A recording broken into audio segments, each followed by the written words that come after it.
Сайн бацгаана уу бүгдээрэнд нь өдрийн төргий кино болсон бодит тэргээр эргээд ирлээ. Өнөөдрийн ярих хэргийн киноноор 2022 онд Netflix-аар гарсан Lost Girls нэртэй кино байгаа. 1990-ад оны сүүл 2000 оны ихэнх үеэр Америкт Craigslist нэртэй сайт байдаг гэсэн юм байна. Юм зарах хэсгүүд, дээрэс нь янз бүр үйлчлэгээ үзүүлэх хэсгүүдтэй тийм сайт байсан юм байна. Тэрэн дээр нь насан турш хүрэгчний хэсэг хүртэл байдаг гэсэн мөлий. Нэг ёсондоо сайт дээр бие үнэлэх зараа тавьдаг тийм хэсэг гэсэн үг. Энэ хэргийн хохирогчид бүгд энэ Craigslist нэртэй сайт дээр бие үнэлдэг гэсэн эмэгтэйчүүд байгаа. Бие үнэлэгчид байсан учраас энэ хэргийн хохирогч болсныг нь ихэнх нь мэдээгүй, зарим нэгийг нь бүр сургаггүй болсныг нь ч цагтаад бүртгүүлээгүй тийм хүмүүс байсан байгаа. Энэ хэргийг гарсны дараа олон нийтийн хэрэгслээр мэдээлэхтэй хүртэл одоо хэргийг ерөнхийдөө ингэ мэдээлэхээр иргэн тийм газраас гарнаас орсон байдалтай оллоо өнтер гэх мэтлэн мэдээлдэгчтэй гэтэл энэ хэргийг мэдээлэхдээ тэдэн биеийн үнэлэгч тийм газраас нас орсон байдалтай оллоо гэх мэтчлэнгээр мэдээлжсэн тийм хэрэг байгаа. Тэгэхээр энэ ямар хэрэг вэ гэхээр Long Island-ийн цуврал орчны хэрэг. Энэ хэргийн үйл явцад хамгийн их нөлөө үзүүлсэн хүн нь Shannon Gilbert нэртэй нэг эмэгтэй байгаа. Энэ эмэгтэй сургууль алга болсон хэргийг мөрдөж байгаад маш олон эмэгтэйчүүдийн цогцсыг олж энэ хэргийг анх судлах эхлэл нь болсон мэдгээ. Shannon 1986 оны 10 сарын 24-нд Америкийн Пенсильвания хотод төрсөн эгчдүүд дөрвийн бага охин байсан. Түүний аавынх нь хар тамхины донтолтоос болоод 5 настайд нээж нь охтуудаа аваад Нью-Жерси рүү нүүж ирсэн байдаг. Нүүж ирснийхаа дараа ч гэсэн тэдний амьдрал сайжрахгүй байсаар охтууд нь бол ерөнхийдөө асрамжлагч гэр бүлд ирж очин амьдардаг тиймэрхүү байдлаар өссөн. Ингэж асрамжлагч гэр бүлүүдийн дунд нааш цааш явж өссөн Shannon өсвөр наснаасаа эхлээл арх тамхи болон мансуурлах бодистой холбогдож эхэлсэн. Донтолт, сэтгэл түгшил, сэтгэл готрол зэрэг өвчнүүдээр онцлогдсон. Энэ бүхэндээ эмчилгээ хийх шаардлагатай байсан хэдий ч эмийнх нь гаж нөлөөгөөр тархалдаг гэдэг шалтгаанаар эмээ удахгүй байсан. Гэсэн хэдий ч Shannon сургуультай бол маш хичээл суралцдаг охин байсан. Толгойтой охин байсан юм шиг байгаа. Үеийнхнээс 1 жилийн өмнө сургуулаа төгссөн. Мөн толгой сайтаагаас гадна маш сайн дуулдаг байсан. Түүний мөрөөдөл нь Бродвей театрын дуучин болох байсан. Сургуулаа төгссөхийн дараа дуучин болох мөрөөдлөө биелүүлэхийн тулд Нью-Йорк руу явсан. Бродвей театрын шалгаруулалтууд хөвчлэн Нью-Йоркт бол тийм ээ л та. Гэтэл мөрөөдлөө тээж очсон Нью-Йоркийн амьдрал сансан шиг амархан байгаагүй. Эдгээр ресторан болон буудалд давхар ажиллаад шалгаруулалтанд оролцдог байсан хэдий ч байнга л мөнгө болон цагт баригдаж явдаг байсан. Уул нь Shannon Бродвей театрын жүжигчнэр суралцаж ажиллангаа хажуугаар нь их сургуульд явъя гэсэн хүсэлтэй байсан. Гэсэн хэдий ч гол асуудал нь мөнгө байсан. Ингэж байгаад нэг удаа Shannon escort service гэдэг ажил хийхээр болсон. Тэр нь юу вэ гэхээр ер нь бол бие үнэлэлтэл гэсэн үг. Анх Shannon энэ ажлыг эхлэхдээ хэсэг хугацаанд тэгээ мөнгөний асуудлаа зохицуулчаад болиё гэсэн бодолтой байсан боловч хоёр ажил давхар хийн 7 хоногийн дотор олох мөнгө ганцхан өдөрт олоод эхлэхээр болох хүсэлгүй болсон.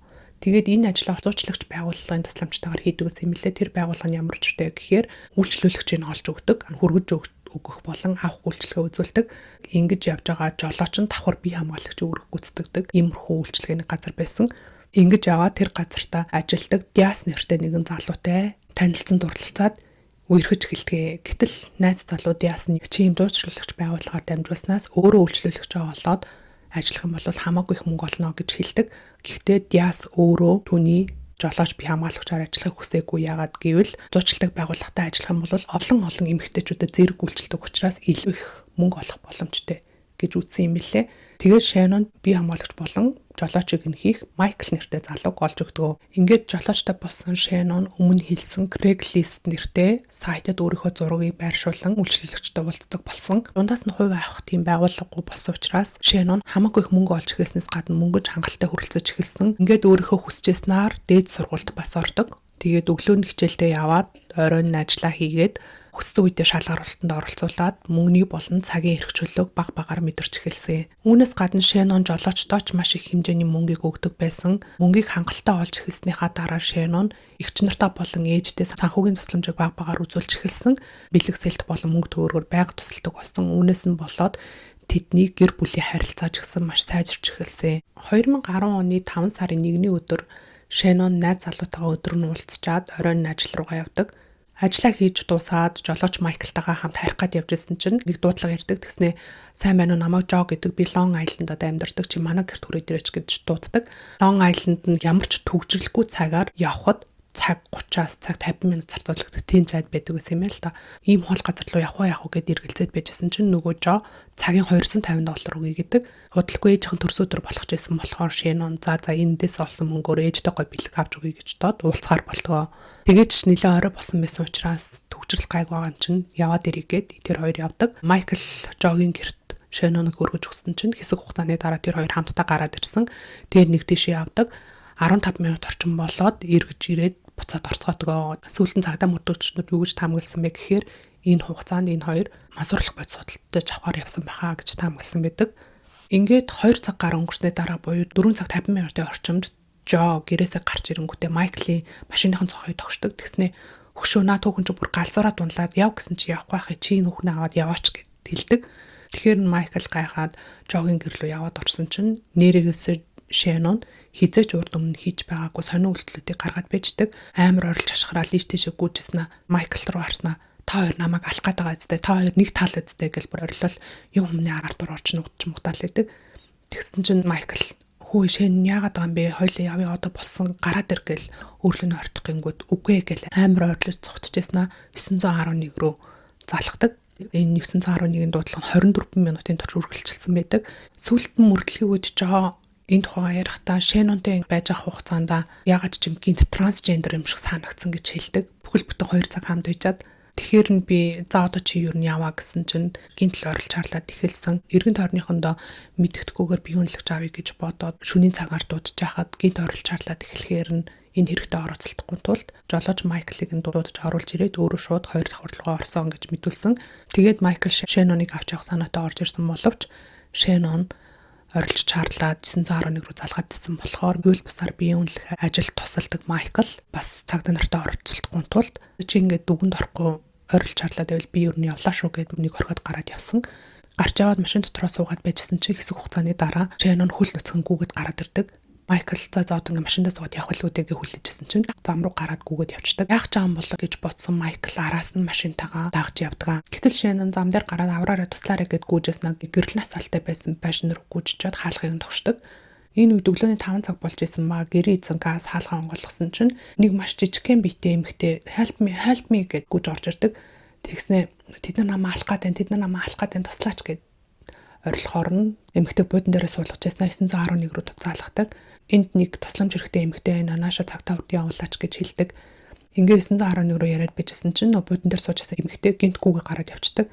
Гайхаад хөө эмэгтэйгээ араас нь дуудаад гараад харсан чинь юу ч харагдахгүй байдаг. 2 давхрын балкон дээр гараад орчин тойрноо илүү сайн нэгтлээд харсан чинь нэг хар рунгийн SUV машин нэг зогсоол нэг яваал хүн хайж байгаа маягтай яваад байдаг. Тэгжээс нөгөө машин чинь өөрийнх нь гэрийн гадаа ирснээ нэг залуу гарч ирээд хаалгыг тогшдгоо. Ингээд газ эрэхтэй доошо буугаад хаалгаа онгойлгосон чинь Майкл зогсож идэг. Тэгснээ аха та энд нэг эмэгтэй явж байгааг харсан уу гэд асуудаг. Тэгсэн тийм ээ харсан тусламж хэрэгтэй юм шиг болох нь би 911 дуудаж өгсөн гэд хэлдэг. Тэгсэн чинь Майкл өө аха та цагтаа дуудах хэрэггүй л байсан юм да. Найз охин маань тэрнээс ч болоод бүр илүү асуудалд орхон дээ гэж хэлэнгүүтээ цааш яваад өгдөг. Энэ үед Шенон гүйж явсаар Барбара эмээгийн гэрт очдог. Тэгээд хаалгыг тогшоод туслаарай авраарай намайг хүн алах гээд байна гэд орилдог. Барбара эмээ ганцаараа амьдардаг эмээ байсан. Мэдээж хар өрөөр хүн хаалгыг тогшоод авраар туслаарай гэж орилж чарлаад хар ганцаараа амьдардаг эмээ айж таарна. Тэгээ хаалгаа онгойлгож өгөөгүй 911 рүү залгаад энд нэг хүн тусламж хэрэгтэй ах шүү байна. Та нар хурдан ирээрэй гэд хэлдэг. Барбара эмээ бол Шеноныг харсан хамгийн сүүлийн хүн байсан. Энэ цагаас хойш Шеноныг хинч дахиж олж хараагүй. Харин Майкл хэсэгхэн Шеноныг хайж тэр хаваар явж байснаа угаасаа цагдаа дутсан маа удахгүй цагдаа ирнэ гэдгийг мэдсэн болохоор янз бүрийн асуудалд орохоосоо айгаад тэр газараас яваад өгдөг. Цагдаа нар удалгүй ирдгээ. Уул нь бол цагдаагийн тэмдэглэлтэд 4 цаг 51 минутанд ирсэн гэж тэмдэглэсэн байсан хэдий ч тентгийн оршин суугч нар 6-аас 6:15 хооронд ирсэн гэж хэлсэн байдаг. Хэрвээ 6-аас 6:15 хооронд ирсэн гэдэг нь үнэн бол анх Шеноныг 4 цаг 50 минутын үед тусламж дуудан заалгахад нь хөдлөөгүй гэсэн үг байгаа зү тий. Яг нөгөө газ эрэхтэй л анх заглахт нь юм уу эсвэл Барбара эмээ заглахт нь л хөдөлсөн болж тарж байгаа. Цагдаа нар ирснийхаа дараа дуудлага өгсөн хүмүүстэй уулзтал нэг эмэгтэй авраар туслаарай гэж гүгээдээс араас нэг залуу хайж аваад байсан гэдгийг сонсонгуудаа за зохисуудын хоорондох маргаан мэлгүүдээ найз залуу найз охин аваад явсан байгааз гэж бодонгуудаа цааш наривчлан судалгүйгээр тэр чигээр нь орхиод явцгаасан. Бүхэл бүтэн 24 минутын турш эмэгтэй хүн авраачаа туслаач гэж заалгаад тахад тэр эмээ хэрүүлсэн байна гэл боллоо. Дахиж мөртлөг хийгээгүй. Харин маргааш өглөө нь найз залуу Диас нь Шенноны гэртээ ирээгүйг мэдээд Майкл руу залгадаг. Тэгээд Майклаас асуудал Майкл өмнө шөнө болсон бүх юм ярьж өгдөг. Ингээд тэр хоёр хамтдаа Жогийн гэрлүү Шенноныг хайхаар ирдгээ. Тэгэл Жо дахиж Шеннонтэй таараагүй уулзаагүй гэж хэлдэг байгаа. Жог харахад бол тийм ч аимшигтай санагдах хүн биш бөгөөд ярьж байгаа зүйлсэн ч гэсэн худлаа биш юм шиг санагддаг. Ингээд Жо, Майкл, Диас гурав хамтдаа цагдаагийн газар Шенноныг алах болсныг нь мэдээлэхээр явдаг. Энэ гурав цагдаа дээр очиод мэдээлэл өгсөн чинь цагдаагийнхан найз охин ч юм уу тэгээ бас бие үнэлт юм уу те урд шүн тэгээ ажиллаа хийж явж байгаад алгуулсан юм уу те за санаа совлтгүй одоо гэртээ ирсэн билгүү те чи юу ч гэсэн очиод шалга гэд тэр гурав явуулцдаг. Шеннон маргааш нь нөгөөдөр нь ч гэртээ ирээгүй. Харин 2 хоногийн дараа буюу 2010 оны 5 сарын 3-ны өдөр Шенноны ээж нь Шенноныг алга болсон тухай мэддэг. Яаж мэдсэн бэ гэхээр тэдний гэрт нэг дуудлага ирдэг. Нэг эрэгтэй хүн залгасан. Сайн байна уу намайг Питер Хакет гэдэг би эмч хүн байгаамаа. Наа чин Шеннон байна уу гэж асуудаг. Энэ асуултад ээжд маш сонир санагддаг. Яагаад гэхээр энэ гэрт Шеннон огт амьдрдаггүй бөгөөд баг ирдэгчгүй байсан. Гэрийнх нуц руу залгаж Шенноныг асууж байгаа нь маш гайхамар санагдсан. Тэгэд юу вэ та юу хүн бэ гэж асуусан чинь би ингээд сэтгэл зүйн тусламж хэрэгтэй байгаа эмэгтэйчүүдэд эрүүл мэндийн үйлчилгээ үзүүлэх төвийн эмч байгаамаа. Манай төв дээр Шеннон хэд хоногийн өмнө ирсэн. Би түүнд эмчилгээ бичиж өгөөд явуулсан юм аа. Гэртээ дажгүй сайн харсан болов уу гэж бодоод асууж байгаамаа гэдэг. Шенноны амьдардаг гэр нь бишээ. Та манай энэ утсыг яаж мэдсэн бэ гэд асуухад манай төв дээр ирсэн хүмүүс яаралтай үед холбоо барих утасны дугаараа үлдээд юм аа. Тэгэд Шенноны үлдээсэн дугаар нь энэ дугаар байсан гэж хэлдэг. Энэ залгаад байгаа Питер гэдэг эмч нь хэн бэ гэхээр хамгийн сүүлд Шенноныг олж харсан Барбара эмээгийн хажуу байшингийнх нь хүн байсан. Ингэж охин сурахгүй алга болсныг мэдсэн Шенноны ээж нь Нью-Йоркийн цагдаад бүртгүүлэхээр залгадаг. Гэсэн чинь Нью-Йоркийн цагдаа оршин суудаг хаяг Нью-Жерси юм уу? Тэгвэл Нью-Жерсигийн цагдаад мэддэгдэрэй гэж хэлдэг. Тэгээд Нью-Жерсигийн цагдаа руу залгасан чинь Нью-Жерсигийн цагдаа Флорида орчимд явж байгаад алгуулсан юм уу? Тэгвэл Флоридагийн цагдаа руу мэддэгдэрэй гэд ингээ бие биенэргөө ихэд гүлх төрүүлж байгаа юм шиг байгаад байдаг. Сүүлд нь энэ мэдээллийг олсноор энэ цагдаагийнхан Шенноны ажил мэргэжлээс олж ийм хандлага үзүүлсэн бахаа гэд маш их шөмжлөлийг авсан байдаг. Тэнд мэдэгдэж яаж хайх учраа ойлгохоо болсон ээж нь өөрөө хайхаар шийддэг. Тэгээд охиноо хайж байна гэсэн мэдээллийн хуудсыг олноор нь хэвлүүлээд хамгийн сүүлд харагдсан Long Island-ийн Oak Beach руу явдаг. Тэр хавьд зараа наагаад явж байгаад Питер эмчтэй таардаг. Питер эмч нэрийг нь мэдээд хоолойг нь сонсоод гинт нөгөө өөрлөө залгасан эмч хүн болохыг нь таньдаг. Тэгснээр та над руу залгасан шүү дээ. Та намайг санаж гэнэ гэсэн чинь Питер эмч юу яриад би таныг анх удаага харж таны нэрийг анх удаага сонсож чинь надад ямар ч тийм эрүүл мэндийн төв байхгүй. Та юу яриад байгаа ингээд амар мэдэн бодолдог. Шенноны ээж нь цагдаа дээр очиод энэ хүн над руу залгасан энэ хүн хэлсэн болохоор л би охиныгоо сургууль болсон гэж мэдсэн гэд мэдүүлдэг. Гэтэл нөгөө Питер энэ чинь юу яриад байгаа юм бэ? Энэ хүн над дээр хэрэг тоох гэж ингээд амар гүрэж эхэлдэг. Тэгээд цагдаа нар Шенноны ээжийн гэрийнх нь утасны дуудлагыг шаалгаад үзтэл үнэхээр Питер эмч залгасан нь үнэн байсан. Гэхдээ өөрийнхөө утсаар биш эхнэрийнхээ утсаар залгасан байсан. Тэр байтугай залгасан газар нь Нью-Жерсид байдаг Шенноны ээжийнх нь гэрийн ойролцоогоос залгасан байдаг. Тэгэхээр зөвхөн гэрийнх нь утасны дугаарыг мэдээд зогсохгүй гэрийнх нь хаягийг хүртэл мэдчихсэн болж таарж байгаа. Эсэн хэдий Шенноны сургууль олсон хэрэгтэй холбох баталгаатай нотлох баримт байхгүй улмаас Питер эмчийг суллаж явуулсан. Энэ хэргийн хамгийн гол сэжигтэн байх боломжтой гэж үзэн Жо, Майкл, Питер эмч гурыг гурвангийн шалгасан боловч аль алинд нь нотлох баримт байгаагүй улмаас айлыг нь ч сэжигтнэр татаж чадаагүй. Айлуудын гадаа байдаг камерын бичлэгийг шалгаж үзэх гэсэн боловч чич мөрд гэж би биенэргөө шийдсээр байгаад энэ хэргийн мөрдлийг 1 сарын дараа эхлүүлсэн учраас тэр өдрийн бичлэг аль хэдийн устдаж алга болсон байсан. Лавшруулан судлах юуж байхгүй болсноос гадна яг үнэндээ судлах хүсэлчгүй байсан цагдаа нар тэгсгээд энэ хэргийг орхисон. Энэ хэрэгээс 7 сарын дараа буюу өвлийн нэгэн хүүхдүүд Жон нэртэй нэгэн цагдаагийн ажилтан нохоогоос сурахаар Long Island-ийн далайн эрэг дээр очдог. Жон мөрдөгч ямар ч юм илэрнэ гэж бол найдаагүй зүгээр л хүүхдүүдрээ хурдхан шиг нохоогоо нэг салхилуулангаа энэ хаваар үнэрлүүлээд буцаадаа гэсэн бодолтой байсан. Гэтэл нохоо нь гүйж явсаар замаас бараг 15 метрийн зайд очисноо гинт сүлээ хөдөлгөөд толгоо өсгсчээд эхэлдэг. Тэрний үс үг гэхээр би ямар нэг юм оллоо гэсэн тохио юм билээ. Жон гайхаад энэ маань одоо юу олчоо гэд гүгэд утсан чинь бөөнс тоос шороонд дарагдсан шороонд булгацсан нэг шуудаа байдгаа. Шуудааг онгойлгоод үзтэл аль хэдийн арга яс болсон нэгэн хүний цогцос байж байдаг. 2 өдрийн дараа энэ газраас 150 м орчмын зайд дахиад нэг цогцос болдог. Дахин эргэн тойрныг нэгцээр байгаа дахиад 2 цогцос болдог. Ингээд 2 өдрийн дотор тэр хавьяас нийтдээ 4 цогцос илэрдэг. Цогцнууд илэрж байгаа хэсэг нь болохоор Long Island-ийн Гилго гэдэг нэртэй эрэг байсан юм лээ. Энэ дөрвөн хохирогчийг Gilgo 4 буюу Gilgo оргийн дөрөв гэдэг нэрийг өгсөн байдаг. Энэ дөрвөн цогцсон дөрвөлээ эмэгтэй хүний цогц байсан ба 20 орчим насны 150-аас 155 см орчим өндөртэй 45-аас 55 орчим жинтэй маш жижиг эмэгтэйчүүд байсан. Мөн энэ эмэгтэйчүүд бүгд Craigslist сайтыг ашиглан биеийн үнэлдэг эмэгтэйчүүд байсан. Энэ Gilgo оргийн дөрвөн хохирогчийн тухай дэлгэрэнгүй ярьж өгье. Хамгийн ихнийх нь Melissa нэртэй охин байсан. 1985 оны 4 сарын 14-нд single mom-аас төрсөн охин байсан. Ээжтэйгээ хоёулах нь амьдардаг байж байгаад ээж нь нэг хаар арьстай залуутай танилцсан гэрлэхэр болдог. Тэр залуу ч гэсэн нэг охинтой байсан. Энэ хоёр охтууд маань хоорондоо хэр сайн тохирох болоо гэж санаа зовж байсан боловч тэр хоёрын санаа гамрааж энэ хоёр охин хоорондоо яг л төрсөн ихч дүүс шиг өссөн. Дүү Мелиссагаас 9 насаар дүү байсан. Ягаад энэ хоёр хоорондоо маш их цогцдог байсан бэ гэхээр Melissa хэдий цагаан арьстай боловч хар арьстай эмэгтэйчүүд шиг байхыг маш их хүсдэг. Хар арьстай эмэгтэйчүүдийн үсний цагцлалт, хувцалтай хэв маяг, ярианы хэв маяг зэргийг дагаж дуурайдаг тийм охин байсан. Харин дүү нь болохоор хар арьстай эцэг, цагаан арьстай ихэс төрсөн юм лээ. Тэгтээ би илүү цагаан арьстан талтай давмгай гэж өөрийгөө ярьдаг. Тэгээд цагаан арьстан байх хүсэлтэй байдаг. Тийм охин байсан. Хин хинийх нь хүссэн зүйлс нь нөгөөтгт нь байсан учраас маш сайн таарч тохирон төрсөгч дүүс шиг өссөн. Гэхдээ Melissa маш их асуудал дагуулдаг хүүхэд байсан. Багасаа дандаа хар тамхитай холбоотой зарсан хэрэгэлсэн зуучлсан зэрэг хэрэгт холбогдож явдаг найзуудтай байдаг гэсэн. Тэд нарыгаа дагаад өөрөө ч гэсэн жижиг сажиг хэрэгүүдэд байнга орооцолдож явдаг. Ингэж аваад Melissa нэг удаа найзуудаараа дамжуулан нэг залуутай танилцдаг. Melissa өөрөө өсчин болох мөрөөдөлтэй байсан. Гэтэл тэр залуу нь энэ мөрөөдлийг нь олж сонсоод би Нью-Йоркийн Манхэттенд нэг үсчний газрыг хамтран үүсгэн байгуулсан. Тэр газартаа би чамайг ажилд оруулж өгье гэж хэлдэг. Ингээд тэр залуугаа дагаад Нью-Йорк руу явж Нью-Йоркийн Бронкст амьдарч эхэлдэг. Нөгөө залуу нь үсчний газрын хамтран үүсгэн байгуулагч биш гэдгийг нь олж мэдгээс гадна зүгээр биеийн үнэлдэг охтуудын зуучлагч байсан гэдгийг хүртэл олж мэддэг. Гэхдээ аль хэдийн бүх зүйл хожимдсан байсан. Учир нь Melissa энэ залуу тухангууд дурлцсан байсан. Түгэрч зогсохгүй найз залуугийнхаа хүсэлтээр бие хүртэл үнэлж эхэлсэн. Хэдийгээр дүүтэйгээ хамт амьдрахаа болсон ч гэсэн Melissa өдөр болгон дүүргээ залгадаг байсан. Тэр өнөөдөр өдрийг яаж өнгөрөөсөн, сургуультаараа ямар хөө байсан гэх мэтчлэн яг л хамтаа байгаа юм шиг байнга харилцдаг байсан. Мөн нэлээ мөнгө олж эхэлсэн учраас дүүгээ Нью-Йоркийн Манхэттенд дуудаж авчран хамтдаа гой хоол идэн, гой газруудаар зугаалan, дэлгүүр хэсэж туртай юмнуудыг нь авч өгдөг байсан.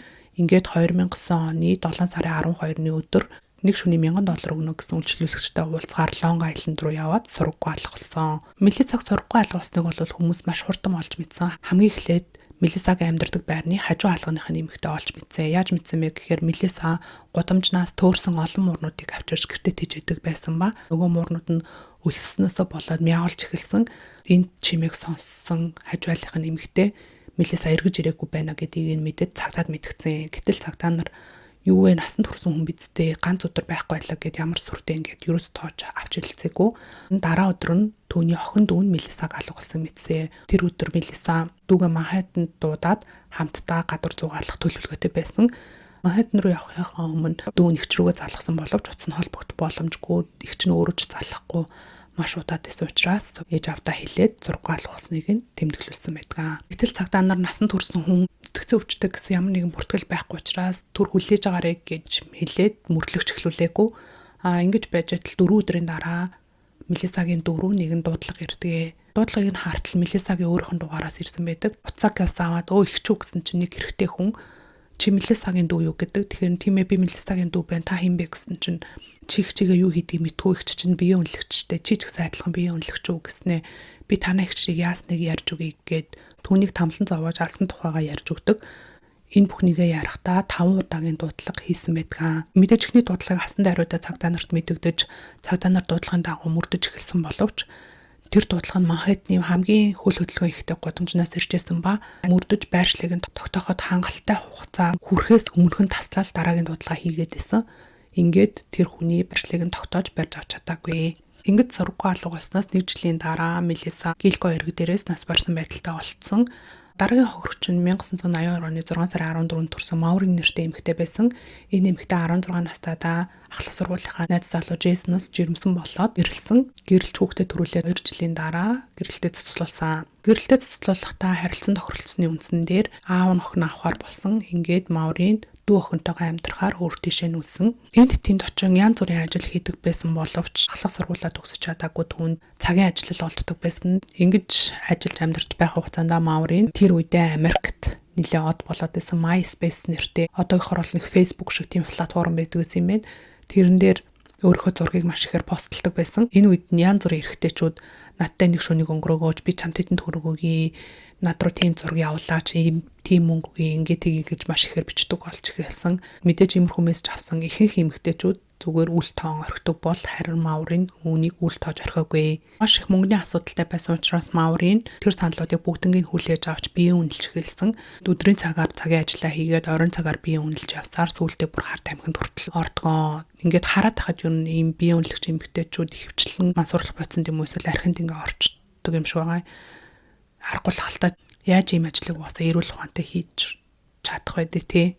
Тэгж яваад Стив гэдэг нэртэй эрэгтэйтэй танилцсан гэрлээд хүүтэй болдог. Гэсэн хэдий ч энэ гэрлэлтэн ч гэсэн бүтлэхгүйтэн хоёр тишээ болдгоо. Харин Маурин энэ удаад өмнөх шигээ хүүхдээ эцэгт нөхөж явуулах болох үзээгүй. Ингээд өөрийнхөө ялах магадлалаа нэмэгдүүлэхийн тулд мөнгөтэй болохоор шийдтгээ. Хүнтэй гэрлээд хүүхэд гаргаад бүр бусан хийхэ болсон байсан биеэ үнэлж байгаа ажлыг буцаад хийж эхэлдэг. Хүүгээ авахын тулд илүү их мөнгө хэрэгтэй гээд бүр маш эрчимтэйгээр хийж эхэлсэн. Тэр үедээ 25 настай байсан Маурин Craigslist-ийг ашиглан биеэ үнэлж эхэлсэн. Тэр Craigslist нь болохоор үйлчлэгээ үзүүлэх бүс нутгаад сонгож болт юм байл та. Илүү их мөнгө болох боломжтой, илүү их үйлчлүүлэгчтэй байх боломжтой гэж үзсэн Маурин Нью-Йорк хотод ирээд буудалд түрээслээд тэгээ тэр буудлынхаа ойролцоо үйлчлэгээ үзүүлж эхэлсэн.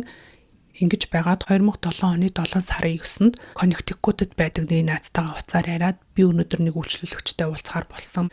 Маш их мөнгө өгнө гэсэн гэж хэлснээсээ хойш сургууль алга болсон. Ингэж сургууль алга болсноос хойш 3 жилийн дараа энэ Гилго эргээс тасарсан байдалтай олцсон юм байна. Түүний утасны хамгийн сүүлчийн байршил нь Long Island байсан. Тэгэхээр тэнд ажиллахаар ирээд тэндээ насарсан юм шиг байгаа. Дараагийн хохирогч нь бол Меган нэртэй эмэгтэй байсан. 1988 оны 1 сарын 17-нд төрсөн. Меганы ээж нь бол архинд донтогч байсан. Тэрнээс гадна маш асуудалтай эмэгтэй байсан. Меганы өсөж төрсөн гэрт нь Меганы ээжийнх нь өмнөх найз залуу, тэр хоёрын дундаас төрсөн нэг хүү, тэгээд одоогийн найз залуу гэд ийм 5 хүн амьдардаг байсан. Нэг гэрт амьдарч байгаа 2 хүүхэд бол үл хайхрах хүчирхийлэл болон гэр бүлийн хүчирхийлэлд өртдөг байсан. Меганы ээжийнх нь ээж буюу эмээ хүүхд тасрах төв рүү залгаад манай охин бол үнэхээр хүүхэд өсгөж чадхааргүй хүн. Түүнээс хүүхдүүдийг нь авах хэрэгтэй гэж хэлсэн байдаг. Хүүхд тасрах төв хүүхдүүдийг нь аваад асрамжлагч гэр бүлд өгсөн. Меган ажлын өдрүүдээр асрамжлагч гэр бүлтэй байжгаад амралтын өдрүүдээр эмээ дээр очих маягаар өссөн байдаг. Ингээд Меган маш уур цартай охин болж өссөн. Сургуульд явдаг байхдаа ангийнхаа хүүхдүүдэд дээрлэх, дарамтлах, зоодох, юмыг нь хулгайлах гэх мэт маш их асуудлуудад орсоор байгаад 17 наснда сургуулиасаа хөөгддөг. Хөөгдснийхаа дараа 19 настайдаа шөнийн клуб танилцсан нэгэн залуугаас жирэмслэн Лили нэртэй охин төрүүлдэг. Меган бол Лили охиндоо бүр маш их хайртай байсан. Өнөөдрийг хүртэлх миний амьдралд тохиолдсон цорын ганц сайхан зүйл гэж ярьдаг байсан. Охиноо сайхан өсгөхийн тулд маш их хичээж байсан. Гэвч түүний хүслээр бүх зүйл болоогүй. Багаас сэтгэл зүйн асуудалтай байсан дээр нь нэмэгдээ төрсний дараах сэтгэл зүйн асуудал үүсч бүр их уур цаартай аимшигтай эмэгтэй болж эхэлсэн. Үүнээс гадна хулгай дээрэм хийх нь бүр их хэрчэмдсэн. Ингэж яваад Байб нэртэй нэгэн хар тамхины наймаачтай танилцдаг. Гэхдээ энэ Байб нь Мегныг хайрлаж халамжилдаг гэхээсээ илүүтэйгээр түүнийг ашиглан мөнгө олох зорилготой маш хар санаатай муу хүн байсан. Мэдээж хар тамхины наймаачин байсан учраас Меганыг ч гэсэн хар тамхинд оруулсан. Мөн биеийг нь үнэлүүлж эхэлсэн. Ингэж яваад Craigslist-ээр дамжуулан нэгэн үйлчлүүлэгч орж ирдэг. Нэг шөнийн $1500 өгье Long Island-д түрээд ирээч гэсэн байдаг. Тэгэр Меган хизэж өөрөө очиж үйлчлэгээ үзүүлдэггүй, заавал нэг үйлчлүүлэгчээ өөр дээрээ ирүүлдэг тийм байсан боловч их мөнгө өгнө гэсэн байсныг нь хараад энэ удаад очихоор болтгоо. Long Island руу явахынхаа өмнө өөрийнхөө төгсгөл гэдгийг мэдэрсэн юм шиг хүүхдийг нь асарч байсан эмээ рүүгээ заалгаж охинтойгоо болон эмээтэйгээ ярилцсан, мөн найз руугаа бүгдэн рүү залхсан байдаг. Тэр бойтгой найз залуу Байб руугаа хүртэл залхсан байдаг. Тэр өдрөөс хойш Меган сургууль алга болсон. Сургууль алга болсныг нь хамгийн ихэнд мэдсэн хүн бол түүний найз залуу Байб. $1500 болоод ирнэ гэсэн найз охиноосоо мөнгийг нь авахаар маргааш өглөө гэрт нь ирсэн боловч гэртээ ирээгүй байдаг. Утсан ч холбогдохгүй ямар ч сураг чимээгүй байсан. Гэсэн хэдий ч хар тамхины наймаачин учраас Байб цагдаа нартай оролцолтморгүй байна гэдэг шалтгаанаар түүний сургууль алга болсныг нь цагтаад мэддэггүй. Харин Меганы цогцос ингэж Гилго эргээс олдсныг нь Меганы найз залуу Байбен шоронгоос сонссон байдаг. Гилко эргийн дөрвийн хамгийн сүүлийн хохирч нь Эмбер нэртэй эмэгтэй байсан. Эмберийн гэр бүлийн орчин нь өмнөх хохирчдоос арай өөр байсан. Нэлээд чинэлэг гэр бүлд төрсөн ба хоорондоо харилцаа сайтай эцэг их болон нэг ихчээ хамт амьдардаг байсан.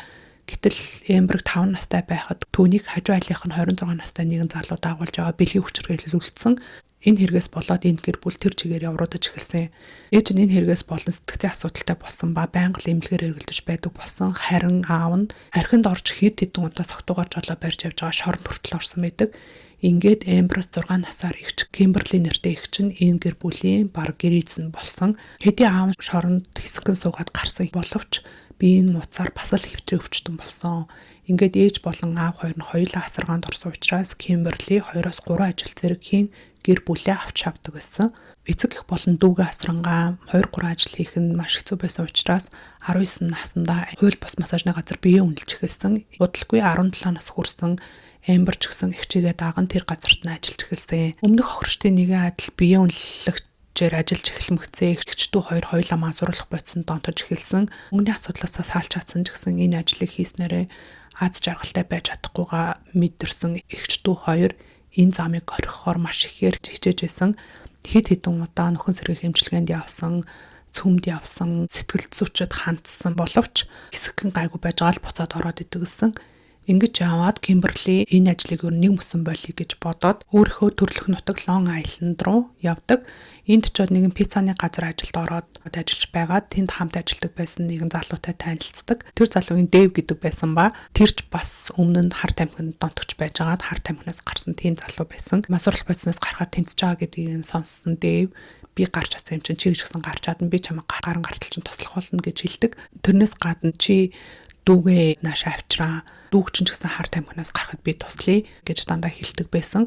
Эмбер биеэ үнэлэхээс гадна бааранд янз бүрийн ирчүүдтэй танилцаад тэр ирчүүдийнхээ мөнгийг хулгайлдаг гэсэн мөнгө алдсан ирчүүдэд хэд хэдэн удаа зодуулж хүнд гэмтэл авч байсан байдаг. Хамгийн сүүлийн удаа нэг залуу зодуулаад гэмтэл аваад ихч рүүгээ залгах үед нь Ким Дэв хоёр за чи ингэж яваад алуулах юм байна. Тийм болохоор нааша ирээ бид хоёр чамд онгоцны билет авч өгөө гэж хэлдэг. Ингэж хичээсний үр дүнд Дэв, Ким хоёр ямар ч гэсэн дүү Эмберийг Лонг Айлендад авчирч чаддаг. Сүүлд телевизийн ярилцлага өгөхдөө Дэв ингэж хэлсэн байдаг. Юм гэдэг үнэхээр сони юм шүү. Тэр охиныг бол 8 дүлтэйхийн тулд Лонг Айлендад авчирсан байтал яг үнэндээ өөхөх зам руу навчирсан байж таарсан гэж хэлсэн байдаг.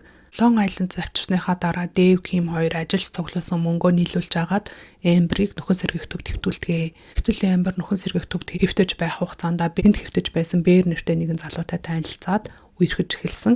Нөхөн сэргийх төвөөс гарсныхаа дараа Бээр, Эмбер, Ким, Дэв дөрөв хамтдаа амьдрах болсон. Дэв хэдийгээр ихч дүүсийг хар тамхи болон биеийн үнэлтээс гаргаж сайхан амьдруулъя гэж хичээжсэн боловч Бээр бол харин эсрэг бодолтой байсан. Нэг өдөр Бээр Дэв дээр ирснээр ингэж хэлдэг. Энэ ихчдүү хоёр хуучин ажиллаа хийвэл нэг өдөр хэдэн төгрөг олж болохыг чи мэдхүү ойролцоогоор $1000 болох боломжтой штэ. Гэхдээ энэ ажлыг залуухан үзэсгэлэнтэй байх үед л их боломжтой богино хугацаагаа ашиглаад хангалттай мөнгө хийж аваад дараа нь амар тайван амьдрах боломжтой штэ гэж хэлдэг. Харин Дэв юу яриад байгаа юм бэ? Би наад хоёрыг ч наад замаас татчих гарах гэж ямар их хичээснийг мэдэж гинүг гэж хэлээгүй. Харин ч тийм үү тэгвэл наадах чинь нэрээ туршаад үзтээ мэлүү гэж хэлсэн байдаг. Бүгдээрээ хоорондоо ярилцаад хэсэг хугацаанд энэ ажлаа эргүүлэн хийя гэж шийдтгээ. Гэхдээ энийг хийхдээ дүрмтэй байхаар тохиролцсон энэ хоёр эмэгтэй хязгаарч гадагшаа гарч үйлчлүүлэгчтэй уулзахгүй харин үйлчлүүлэгчтэй энд авчирна. Мөн үйлчлүүлэгчтэйгээ бэлгийн харьцаанд орохгүй зөвхөн стрип бүжиглэж үзүүлнэ.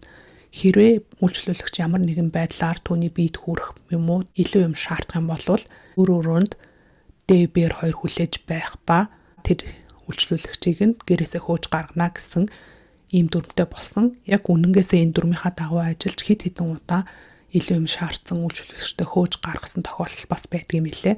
Ингээд энэ дөрөв асар хурдан хугацаанд маш их мөнгийг олж эхэлсэн. Мөнгөлөг болж эхэлмэгцээ дөрүлээ буцаад хар тамхинд орсон. Мэдээж байнгын мансуурлалтай байдаг байсан дөрөв сүултээ дүрмгээд байгаа ямаач мөрдөж чадхаа болж эхэлсэн. Охтууд гадуур гарч үйлчлүүлэгчтэй уулзч хүртэл эхэлсэн байдаг. Нэг өдөр Эмбер би үйлчлүүлэгчтэй уулзаад ирээгээд гэрээсээ гардаг. Тэр үедээ ямар ч үйлчлүүлэгчтэй уулзах байгаа шинжгүй бэлтгэлийн хувцастай уцаа хүртэл орхиод гардаг. Ингэж гарч явснаас хойш Эмбер сургууль алгуулсан. Сургууль алга болсноос 3 сарын дараа гэлгүй хориг дээрээс нас барсан байдалтай олдсон. Ингэж гэлгүй хориг дээрээс 4 цогцост нэгэн зэрэг олдсноос болоод Америк даяараа бөөн шууган болдог. Энэ хэрэгээс 8 жилийн өмнө гэлгүй хоригоос машинаар нэг 50 минут орчим явхаар газарт амьдардаг нэгэн эмэгтэй нохоогоо салхилуулаад далайн иргэдэг үр явж байдаг. Гэтэл нэг газар хэсэг бургаснуудыг овоолоо тавьсан тийм зүйл харагддаг. Ойр төдсөн чинь бургаснууд дундаас нэг цагаан амгилтгнаад харагдаад харна. Бүр ойртод лавлаад харсан чинь хүний биеийн хэсэг байдаг. Цагдаа мөрдөгчд ухаад үзтэл хүний биеийн их бие байдаг. Түүний гар хөл болон толгойн байхгүй зөвхөн их бие нь байдаг. Хэрэгтэн хохирогч их юм болохыг танигдуулахын тулд биеийг нь хэсэгчлэн хувааж хайсан байсан. Мөн энэ олцсон их бие дээр нь зүрхний хэлбэрийн шивээс байсан ба тэр шивээсийг арилгах гэж биеийнх нь хэсгийг арьсыг гэмтээсэн байсан. Энэ их биеийн зургийг аваад цагдаа нар орон даяарх цагдаагийн хэлцүүдэд тараасан. Тэл хэсэг хугацааны дараа Вашингтоны цагдаагаас манад сургаггүй болсон бүртгэлтэй байсан Джессикагийн цогцсон юм шиг байна гэж хэлдэг. ДНХ шинжилгээ хийгээд үзэхэд 11 хоногийн өмнө сургаггүй алга болсон Джессика мөн болох нь тодорхойлогдсон. Энэ үед мөрдөгчд хэрэгтнийг олж чадаагүй өнгөрөөсөн байсан боловч гэлгүй хоёрын 4 цогцсон олцсноос 10 сарын дараа тэр хайваас дахиад 8 жилийн өмнө их биеийг нь олсон Джессикагийн толгой болон хөлийг нь олсон. Джессика ч гэсэн өмнөх хохирогчтой адил метр 50 см орчим өндөртэй, 50 ил орчим жинтэй, жижигхэн биетэй эмэгтэй байсан. Үүнээс 5 хоногийн дараа дахиад бас нэгэн эмэгтэй биеийн хэсгүүдийг олдог. Гэтэл тэр биеийн хэсгүүд нь 8 жилийн өмнө Джессикагийн биеийг олохдоо тэр хавьяас нь бас биеийн хэсгийг нь олсон Валери нэртэй эмэгтэйгийн биеийн хэсэг болж таарсан. Тэгэхээр цогцнуудыг хэсэгчлэн хуваагаад хэсгүүдийг нь хольж нийлүүлэн 2 өөр газар нуусан нэг хүний хэрэг болох нь тодорхойлсон. Энэ цогцнууд 8 жилийн өмнөх цогц гэж бодохоор энэ хэрэгтэн эсвэл энэ хэрэгтнүүд хамгийн багадаа 8 жилийн турш энэ хэрэгээ үлдсэн болж таарсан.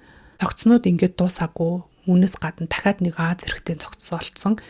Энэ Аз эрэгтэй нь олдохдоо эмэгтэй хүний хувцас өмссөн байсан. Тэгэхээр энэ эрэгтэй трансгендер байсан эсвэл өөрийгөө эрэгтэй гэдгээ нуугаад эмэгтэй хүний хувцас өмсөн үйлчлүүлэгчтэй уулзч байгаа тэр нь баригдан алгацсан байхаа гэсэн таамаглал төвшүүлсэн. Энэ эрэгтэйг хэн болохыг нь одоо хүртэл тогтоож чадаагүй юм лээ. Мөн тэр газраас 18-аас 32 сартай орчим болов гэж бодохоор хүүхдийн цогц бас олцсон. Эхэндээ мөрдөгчд хэн нэгэн хүүхдэд төрүүлээд энд хайсан юм байна гэж бодож байсан боловч хүүхдийн цогцны хажуугаас нэг эмэг олддог. Тэгэхээр нь магадгүй ээжтэйгээ хамт алгацсан байх боломжтой байна гэж бодсон.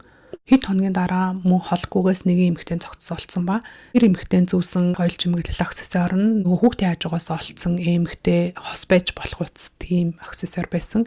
Тэгэхээр нь тэр эмэгтэй болон хүүхдийн ДНХ шинжилгээг харьцуулаад үзтэл их хүүхэд хоёр мөн болох нь тогтогдсон. Энэ хэрэгээс 15 жилийн өмнө буюу 1996 онд Америкийн зүүн эрэгт урд өмнөд болж байгаагүй цасан шуурга болж маш их цас орсон юм билээ. Тэр үед цасанд боогдсон хэд хоногийн турш гэрээсээ гарч чадаагүй тэр авийн хүмүүс ядаж далайн эргээр хэсэг гэж болтгоо хагаар амьсгалж алахыг гээд хамтдаа алхацгааж исэн. Гэтэл далайн эрэг дээр нэг царсар гэл нэг юм хийсэд идэг. Тэгэхээр энэ одоо юу юм болоо гэж бүгд хамтдаа ойртоод утсан чинь цасанд ороос нэг юм том гялгар утны хэсэг гараад ирсэн ингээд салхинд хийсэд иж идэг. Тэгэхээр нүг гялгар утыг нь татаж гаргаж ирээд доторхыг нь үтсэн чинь улаан өнгөөр хумсаа буутсан эмэгтэй хүний хөл олддгоо. Тэр үедээ мөрдөгчд энэ хөлний эзэн хэн болохыг тогтоож чадаагүй. Гэтэл 15 жилийн дараа гэлгүй хоёроос нэгэн хүний гавлын яс олддог. Тэгээд тэр гавлын ясыг нь харьцуулаад үзэхэд тэр хөлний эзэн мөн болох нь тогтоодгоо. Гэсэн хэдий ч энэ гавл болон хөл ямар хүний биеийн хэсэг болохыг нь одоо хүртэл тогтоож чадаагүй байгаа юм лээ. Гэхдээ энэ хэрэгүүд нэг хүний хийсэн хэрэг байх боломжгүй зүгээр санамсаргүйгээр нэг газраас олон цогц олцсон байх гэж ярих хүмүүс хэдий байсан боловч мөрдөгч болон гэмт хэргийн судлаачид энэ хэрэгүүд бол нэг хүний хийсэн хэрэг мөн өө. Яагаад гэхээр цогцууд хитрхи ойрхон газруудаас олцсон. Мөн 15 болон 8 жилийн өмнө олж байсан цогцууд нь болохоор биеийг нь хэсэгчлэн хуваасан ямар нэгэн байдлаар цогцыг хэн болохыг нь танигдуулахгүй байхаар хичээсэн байсан бол маш олон жилийн хугацаанд өөрийнх нь хэрэг илэрхгүй байгаагаас болоод хэрэгтэн сүултээ маш өөртөө ихтэй болон цогцнуудыг шууд бүхлээр нь хэн болохыг нь нуугч оролдлого хийхгүйгээр хайдаг болсон гэж үтсэн.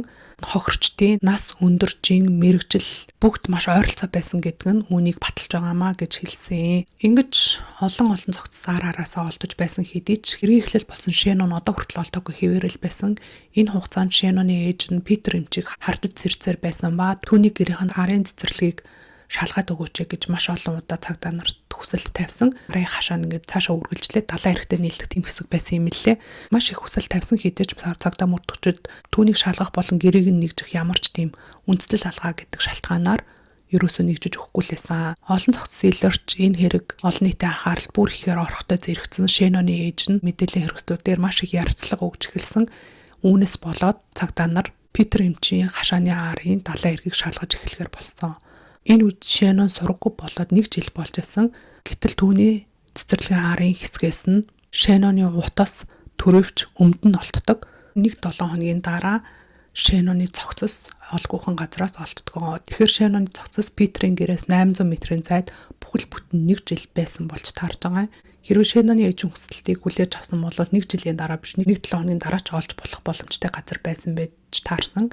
Шэноны цогцос олдохдоо доошоо харсан байдалтай байсан ба мөрдөгчөд энэ хэрэг дүгнэхдээ Шэнон ямар нэгэн мансуурлах бодисын нөлөөнд орсон. Мансуурлах бодисноос болон паникт орж явж байгаа далайн эрэг дээр ухаалтаа унсан. Тэгээд живж өгсөн гэдэг дүгнэлт гаргаад хэрэг хаасан. Шэноны цогцос олцсноос хойш Лон Айландын цувралалгын мөрдлөг баг багаар саарч эхэлсэн. Энэ хэрэгтэй холбоотой хамгийн ихээр араас нь хөөцөлтөнд чанга давгарч явж исэн хүн нь бол Шэноны ээж байсан ба охинохон цогцос олцсноос хойш намгүн болсон. Мөрдлөг баг багаар бүдгэрс саарсаар байсан.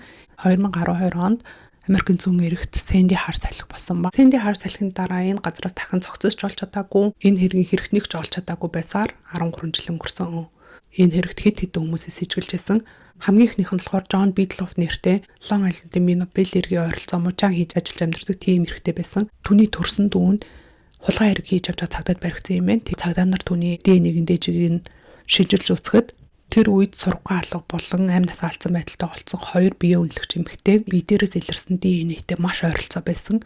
Гэхдээ тэр хоёр Лон Айландаас олцсон цогцснуудаас бол өөр газраас олцсон. Энэтэй маш ойрын садан төрлийн хүн энэ хэрэгээр хэрэгтэй юм байна гэж судалж авч байгаа. Түүний ах болох Джоныг энэ хэргийн эзэн болохыг нь олж тогтоосон. Мөн л адилхан биеэ үнэлэгчдийг хороосон хэрэгтэн байсан учраас Лон Айландын цувралалгын хэрэгт сэжиглэн шалгасан боловч эдгээр хэрэгүүдтэй холбох ямар ч нотлох баримт нэмж олдоогүй учраас зөвхөн тэр хоёр эмэгтэй аллагын хэрэгт буруутхан шийтгсэн. Энэ хэрэгт баримтлагдсан шийтгэгдэх үедээ энэ залуу өөрийнхөө хийсэн хэрэгээ үлдээд 20 жил болсон байсан. Өөрийг нь хизэж хинч олж чадахгүй юм байна гэж бодож байсан байх. Гэхдээ дүүн хулгай хийж явж байгаад ахыгаа ингээд барихт нь тусалж өгсөн байдаг. Хоёр дахь сэжигт нь мэдээж Питер эмч. Энэ Питер эмч маш олон өвчтнүүдэд хууль бус мансуурлах бодисны төрлийн эмийн жорыг бичиж зардаг байсан тодорхой болсон. Ингээд энэ хэрэгтэй холбогдуулан шалгасан боловч бас л хангалттай нотлох баримт олдоогүй учраас судлагдсан. 3 дахь сэжигтэн нь юу байсан бэ гэхээр хэн гэдэг нь мэдэхгүй. Тэгтээ ямар ч байсан цагдаагийн ажилтан байх боломжтой гэсэн таамаг байсан. Учир нь тэр үед Лон Айландын цагдаагийн дарга Джеймс гэдэг нэртэй эрэгтэй байсан. Энэ хүн ямар хүн байсан бэ гэхээр маш их арх болгондоо ажилчдаа дагуулan гадуур гарч архиудаг, ажилчтайгаа хууль бус үйл ажиллагаа явуулахыг ятгадаг. Жишээлх бол тэрний найз охины мөрдөөдөг, манай их нарын мөрдөөдөг, тэрний дуудлагыг шалгаадаг, тэр ямар хүнтэй уулзж байгааг олгодог гэх мэтлэн хүсэлтүүдийг тавьдаг. Мөн биеэ үнэлэгч шаавдаг, мансуурлах бодис хэрэглэдэг, цогтуугаар хийдэд дуудаж олоо барьсан гэх мэтлэн хэрэгүүдэд холбогдсон тийм хэрэгтэй байсан. Яг түүнийг энэ хэрэгт холбоотой гэж үзээгүй хэдий ч түүний доор ажилладаг хүмүүсийн хин нэг нь холбоотой байхаа гэдэг таамаглал гарч ирсэн. Энэ нь хэд хэдэн шалтгаантай. Нэгдүгээр цогцос олсон газрууд нь тэр хавийн оршин суугчид хизээч явдаггүй маш нууц газрууд байсан. Хоёрдугаарт нь болохоор Мелисагийн дүү рүү хийсэн дуудлага. Энэ дуудлага нь хамгийн хөл хөдөлгөөн ихтэй Манхэттны төв зэг дээрээс дуудлага хийгдсэн байсан ба яг л камер байхгүй хэсэг байж таардаг байсан. Мөн яг байршлыг тогтооход шаардлагатай хугацаанаас бага хугацаагаар яриад л уцаа тасалдаг байсан. Тэгэхээр цагдаагийн мөрдлөгийн аргыг мэддэг хүн байх боломжтой гэдэг таамаглалыг төвшүүлэхэд хүргэж байсан. 3-дугаарт нь Craigslist дээр хэрэгтний ямар ч улмөр байгаагүй. 2000 оны ихэнх үе гэхээр тийм IT болон технологийн салбартай холбоотой мэдлэгтэй хүмүүс тийм их байгаагүй үе. Цахим улмөрийг устгах аргыг цагдаагийн ажилтнуудад л зөвхөн мэдэх боломжтой гэдэг утгаараа цагдаагийн ажилтан байхаа гэдэг таамгийг баталгаажуулж байсан. 4-дугаарт нь Amber үйлчлүүлэгчтэйгээ уулзаа гарахтаа уцаа хүртэл орхиод явсан байдаг. Энэ нь юг илэрхийлж байгаа гэхээр уулзах байгаа хүн түүний маш сайн танил юм уу? Эсвэл маш ихтгэл төрүүлэх хүн байсан баха гэдэг таамаглалыг төвшүүлэхэд хүргэж байгаамаа. 5-дугаарт нь энэ хэрэгт FBI-ийн туслахыг гэж хэлжсэн юм лээ. Туслахын тулд өөрсдөө гэмт хэрэгтний профайлингийг хүртэл хийсэн байдаг. 20-40 насны цагаан харьцтай эрэгтэй, өндөр боловсралтай, оюуны өндөр чадамжтай, IQ-гийн түвшин маш өндөр, эхнэртэй эсвэл найз охинтой, магадгүй хүүхэдтэй ч байх боломжтой гэдэг тийм профайлингийг хийгээд энэ чиглэлээр мөрдөж гэж хэлсэн боловч Long Island-ийн цагдаагийнаас зүгээр бид нар өөрсдөө энэ хэргийг мөрдчихөн та нарын тусламж хэрэггүй гэж хэлсэн байгаа.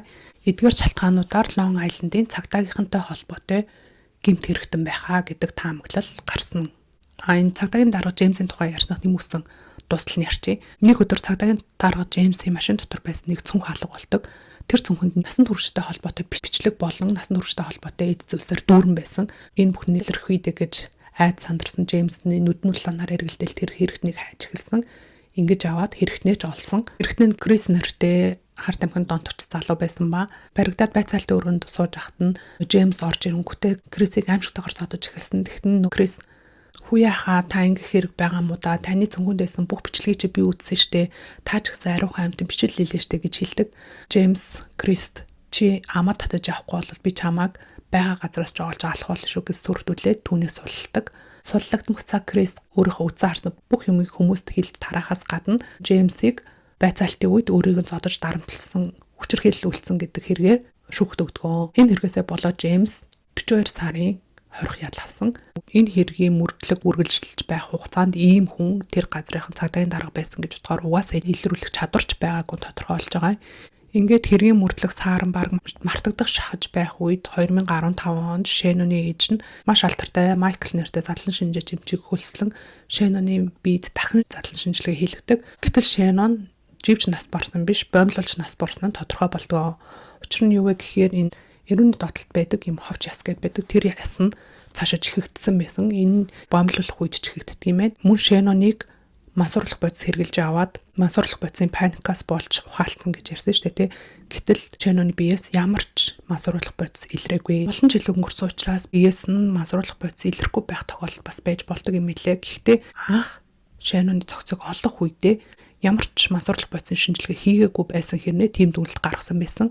Энэ бүхнийг харсан Шэноны ээж нь маш сэжигтэй байна гэж үзээд дахин энэ хэргийг нээх хэрэгтэй, энэ хэргийг осол биш алга гэдгээр дахин мөрдөх хэрэгтэй гэдэг хүсэлт гаргахаар бэлдэж байсан. Хүсэлтээ гаргаж чадаагүй багтаа Шэноны ээж нь насарсан. Шэнон 4 охинтой айлын баг гэж хэлжсэн шүү дээ. Түүний 3 эгч байдаг байсан. Энэ 3 эгчийнх нь нэг нь шизофрени өвчтэй эмэгтэй байсан юм лээ. Шэноныг цогцос олцсноос хойш өвчин нь бүр аимшигтайгаар сэдрээд өөрийнхөө ээжийг 2 эгчтэйгээ илүү ойр дотн байж өөрийг нь тоохгүй байна гэж харцсны үндсэн дээр маш олон удаа хутгалан хөнөөсөн байдаг. Үүнээс болоод энэ хэргийн араас дахин явах хүн байхгүй болсон. Харин 2022 онд Шэноны 911 рүү залгаж 24 минутын турш авраарай туслаарай гэж ярьсан ярианы бичлэг нь задарснаас болоод дахин энэ хэрэгт анхаарал хандаж эхэлсэн. Ингээд ярианыхэнд ярьсан Lost Girls нэртэй киноч гарсан, энэ тухай номнууд ч гарсан. Ингэж байгаад Гэлго хэргийн дөрвөн цогцсон олцсноос 13 жилийн дараа буюу 2023 оны 7 сарын 14-ний өдөр жинхэнэ хэрэгтэн баригдсан байдаг. Жинхэнэ хэрэгтэн 59 настай Rex Human гэдэг нэртэй эрэгтэй байсан. Бүхэл бүтэн 13 жилийн дараа яаж энэ хэрэгтнийг олсон бэ гэдгийг ярьж өгье. 2022 оны 2 сард Long Island-ын цагдаагийн албанд шинэ дарга томилогдсон ирдэг. Ингээд энэ шинэ дарга томилогдож ирэхдээ хамгийн түрүүнд хийсэн ажил нь юу вэ гэхээр олон жилийн хугацаанд Long Island-ын цагдаагийн газрын нэрийг шаварт тутгаж яваа энэ хэргийг бид нар заавал илрүүлэх болно гэж амласан. Ингээд энэ хэрэгтэй холбоотой бүх хүмүүсийг дахин дуудан цуглуулж мөрдлөгийг дахин шинээр явуулж эхэлсэн. Энэ үедээ FBI-хантай жинхнээсээ хамтарч ажиллаж эхэлсэн. Гэтэл энэ хэргийг харсан гэрч гарч ирсэн. Гарч ирсэн ч гэжтэй угаасаа байсан ба харсан зүйлийг гэрчлсээр байсан боловч түүний гэрчлэлийг нь хинч тоож авч хэлцэхгүй байсаар байгаад энэ олон жилиг өнгөрүүлсэн болж таарсан. Тэр гэрч нь Amber-ийн эгчийнхэн найз залуу Дэв юм шиг байгаа. Дэв гэж бол тэр яг зарлагдсан мэдээлэл бол байхгүй. Гэхдээ хохирчдын нэгийг нь үйлчлүүлэгчтэйгээ уулзгаа явах үед нь харсан хүн гэж мэдээлсэн байсан. Тэгэхээр үйлчлүүлэгчтэй уулзгаа явахдаа хүнтэй хамт байсан цорын ганц хүн Amber штэ. Тэгэд хамт байсан хүн Дэв штэ. Тэгэхээр Дэв юм шиг байгаа. Тэр гэрч юу гэж хэлсэн бэ гэхээр түүний уулзсан хүн нь хар өнгийн Chevrolet Avalanche 1-р генерашн ундаг хүн байсан ба яг Ogre шиг харагдсан гэж хэлдэг. Ogre гэдэг нь юу гэсэн үг вэ гэхээр хүний мах идэж мангасыг тэгж нэрлэдэг юм байлээ. Тэгээд юу нь бол дүр төрхөн маш том биетэй яг Shrek шиг харагддаг тиймэрхүү төрлийн мангасыг нэрлэдэг юм байл л дээ. Тэгээд мөн нүдний шил зүүдэг цагаан арьстай эрэгтэй байсан, бор үстэй байсан гэж хэлсэн байгаа. Ингээд мөрдөгчд Long Island-д амьдардаг Chevrolet дагуулын чинь 1-р генерашн ундаг байсан бүх хүмүүсээс судалж үзэхэд бол Rex Human гэдэг эрэгтэй гарч ирсэн. Тэгээд энэ эрэгтэй нь олон цогцолцсон газраас бол маш ойрхон амьдардаг. Тэр газартаа бараг 30 жил амьдарч байгаа тийм хүн байдаг. Ямар хөө дүр төрхтэй хүн юм бол тоо гэж бодсон чинь яг гэрчийн мэдүүлсэнтэй ижилхэн төрхтэй хүн байсан.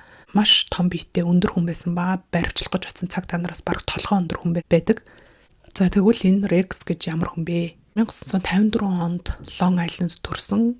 Амьдралынхаа бүх хугацааг энэ Long Island-д амьдарч өнгөрөөж байгаа тийм хэрэгтэй байсан. Мөрдөгчд энэ хэргийг судлах үедээ хоёр газрыг маш чухалчлан авч үзчихсэн. Эхнийх нь болохоор Long Island-ийн Gilgo эргийн ойролцоох хэсгийг, хоёр дахь нь болохоор Нью-Йоркийн Manhattan Midtown хэсгийг голчлон авч үзчихсэн. Гэтэл энэ хоёр газар хоёулаа Rex-тэй холбоотой газрууд байсан.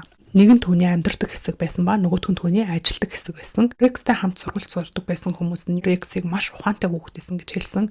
Зүгээр smart биш, intelligent гэж хэлсэн байгаа байхгүй. Тэгэхээр баг гоц ухаантан байсан гэж хэлсэн байгаа.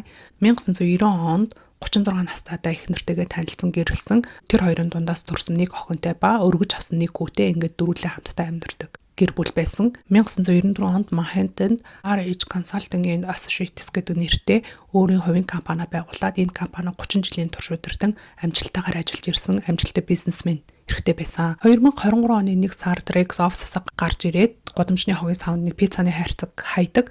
Энэ үед 2 жил шахуу Rex-ийг нууцаар мөржөөс мөрдөгч гүйж чад тэр хайрцгийг автал дотор нь пиццаныхаа захыг айсан мэдэг. Эндээс нь шүлсний жижиг наваад ДНХ-ийг хэргийн хохирогчдоос олдсон ДНХ-тэй харьцуулж үзэхэд нэг хэргийн хохирогчоос олдсон ДНХ үнэхтэй тохирдог. Түүнээс гадна 3 хохирогчийн бие дээрс олдсон үсний ДНХ түүний эхнэрийн ДНХ-тэй тохирдог. Эхнэр нь бас хам хэрэгтэн болж таарч байна уу гэвэл үгүй.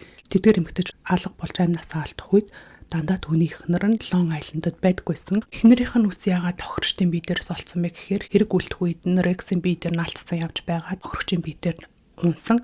Эсвэл хэрэг үлдгэсэн газар нь түүний гэр байх гэж таамагласан. Түүний эхнэр нь шаргал үстэй эмэгтэй байсан. Тэгээд ийм шаргал үснүүд болохоор бидний ийм хар бор үс шиг шалмал нарунцсан одоо тийм юмр тод харагддаггүй мэн л да. Гэрийнхаа шалан дээр амнасыг нь хороосон бол үс нь наалтах бүрэн боломжтой гэж үтсэн юм байна. Мөн хохирогчдын нэгнийх нь хөлийг тэлэгээр хүлсэн байсан ба тэлийн дээр нь үсэг шивцэн байсан. HM үсэг байсан. Rex-ийн овг нь болохоор human шүү дээ тий. Тэгэхээр түүний овгийг илэрхийлж байгаа үсэг байхаа гэж үтсэн. Бас Мелисагийн дөрөвний 4-5 удаа дуудлага иржсэн гэж хэлсэн шүү дээ. Тэгээд тэр дуудлагуудынх нь байршлыг нь сүулт нь шатгаад үзэхэд бас Rex-ийн офсоос 4-5 минутын зайд хийгдсэн дуудлагууд байж таарсан. Мөн Rex цагдаа нарт баривчлагдах өдрийг хүртлээр байнга л нэг удаагийн утас худалдан авч хэрэгэлдэг байсан. Тэдгээр утасуудынх нь дата мэдээллийг нь авч үзэхэд хүүхдтэй холбоотой насан туршийн бичлэг үздэг байсан тодорхой болсон. Тэгэхээр энэ нь дандаа хүүхд төр жижигхэн битээ эмэгтэйчүүдийг сонгодог гэсэн нэг шалтгаан байж бас магадгүй юм. Мөн нэг удаагийнхаа утсыг ашиглан биеийн үнэлэгчид дууддаг байсан. Бас болзооны аппликейшнуудаар хүмүүстэй харилцаж болзоонд явдаг гэсэн нь илэрхий болсон. Мөн түүний нэг удаагийн утаснууд дээр Long Island Serial Killer гэдэгтэй холбоотой 200 гаруй удаагийн хайлт илэрдэг. Эдгээр хайлтууд нь ямар утгатай хайлтууд байсан бэ гэхээр яагаад Long Island-ийн цуврал алуурч одоо хүртэл илэрхгүй байгаа вэ? Одоогийн технологийн хөгжлөөр Long Island-ийн цуврал алуурчныг илрүүлэх боломжтой юу гэх мэтчлэн хайлтууд байдаг гэсэн. Мөн Gilgo-гийн 4 хөрөгчийг бүгднгийн дуудсан утас нь болохоор нэг удаагийн утаснууд байсан. Тэр нэг удаагийн утаснуудын дуудлагыг шалгаж үзэхэд дандаа Manhattan Midtown-аас дуудсан дуудлагууд байдаг. Тэгээд мэдээж Manhattan Midtown гингүүд нэг гинцэг байхгүй тодорхой. Гэхдээ яг тэр утасны дуудлага хийсэн цэгүүд нь дандаа Rex-ийн офисоос 4-5 минут явах газрууд байж таарсан. Нэг удаагийн утсыг бүхэл хүн худалдаж авч хэрэглэх боломжтой. Заавал яхаараа Rex-ийнх байдаг үлээ гэж бодохоор нэг удаагийн утаснаас дуудлага ирэх үед Rex-ийн өөрийнх нь жинхэнэ утас нь тэр дуудлага хийсэн газруудтай дандаа тавхацсан байдалтай байсан. За энэ мэтлээ олон баримтууд Rex Human-ыг жинхэнэ гэмт хэрэгтэн болохыг нотолж байгаа.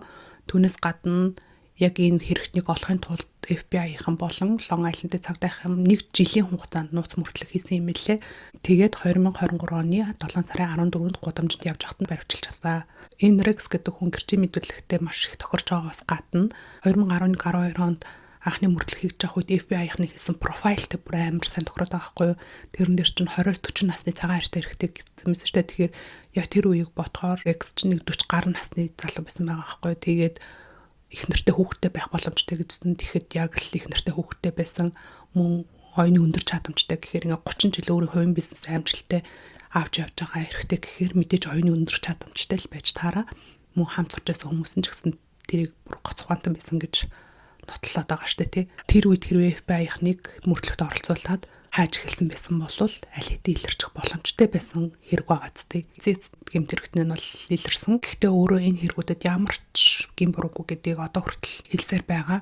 Тэгэхээр өөрөө гин буруугаа хүлээхгүй байгаа учраас ямар ч талаанаар энийг хийсэн бэ гэдэг нь бол тодорхойгүй. Мэргэжилтнүүд юу гэж үзэж байгаа гэхээр Rex өөрөө хин нэг эрхшээлтэй байлгаж ээж таашаал авдаг хүн байхаа гэж үзэж байгаа. Айланд serial killer-ийн хийсэн байх боломжтой хэрэгүүд гээд бараг 11 цогцтой холбоотой хэрэг байгаа штэ тий. Тэгтээ өөрөө хэрэгээ хүлээгүйгээс болоод яг 7 хүний л алгын хэрэгт бол буруутгаж чадсан юм элэ. 7 хүнтэй л холбоотой нотлох баримт нь олцсон гэсэн үг. За тэр 7 нь ямар 7 хүн бэ гэхээр мэдээж хамгийн ихэнд цогцууд нь олцсон Гилго хоёргийн 4 бол орж байгаа. Мөн цогцыг нь хэсэгчлэн хайсан байсан Джессика болон Валерия орж байгаа.